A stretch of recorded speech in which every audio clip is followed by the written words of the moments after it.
आमच्याकडे कृषी विद्यापीठांची सर्व यंत्रणा आहे।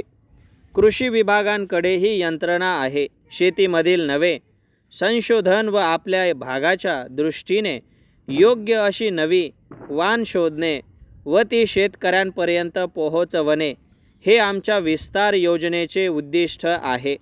पण तिथे कुठेतरी आम्ही कमी पडतो आहोत असे मला जाणवते। राज्यातील एका मोठ्या भूभागात शेतकरी आत्महत्या करतात ही आमच्या दृष्टीने मोठी चिंतेची बाब आहे। विदर्भातील शेतकऱ्यांच्या आत्महत्या हा आमच्या दृष्टीने एक सततच्या चिंतेचा विषय आहे। शेतमालाला योग्य भाव व जसा तिथे मुद्दा आहे त्याचप्रमाणे तिथे सिंचनाची व्यवस्था वाढवावी लागेल।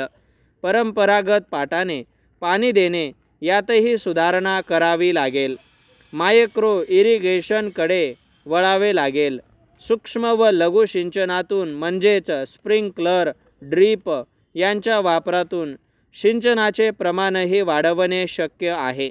पण इथे मला जो मुद्दा मांडायचा आहे तो शेतीतील संशोधनाचा व ते संशोधन शेतकऱ्यांपर्यंत पोचवण्याच्या प्रयत्नांचा बघा। आपण कपाशीचे बीटी बियाणे स्वीकारले पण त्यासाठी सिंचनाची गरज लक्षात न घेता ते वापरले असे दिसते।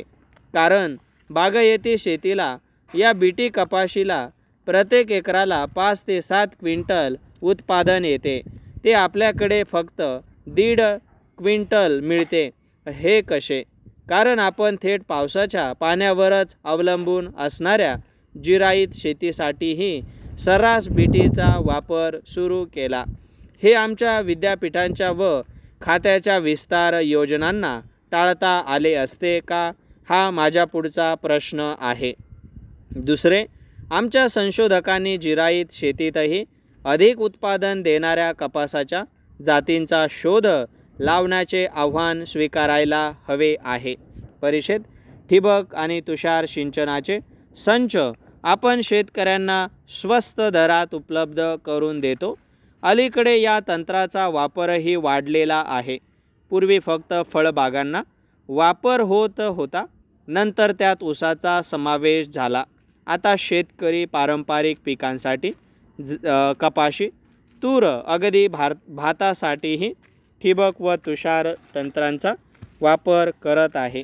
यासाठी विभागाच्या माध्यमातून संच पुरवले जातात, मात्र ते प्रत्यक्षात शेतकऱ्यांच्या हातात पडेपर्यंत सरकारवर पडणारा सबसिडीचा भार बराच वाढतो।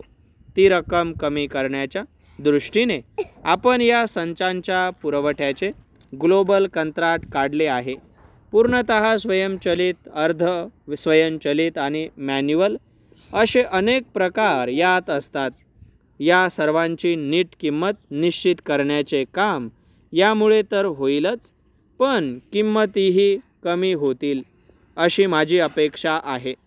राज्य सरकारच्या स्तरावर किमती निश्चित केल्या जातील। आज सबसिडीसाठी एक बिल केले जाते व त्यापेक्षा अतिरिक्त सामान पुरवले असे सांगून शेतकऱ्यांकडून जादा रक्कम वसूल करण्याचे प्रकार आढळतात। अशा प्रकारांना आता आळा बसेल। परिच्छेद देशाचा कृषीचा विकास दर वाढावा अशी चर्चा अलीकडे देश स्तरावर सुरू आहे। पंतप्रधानांनी हे वारंवार म्हटलेले आहे। स्टॉप।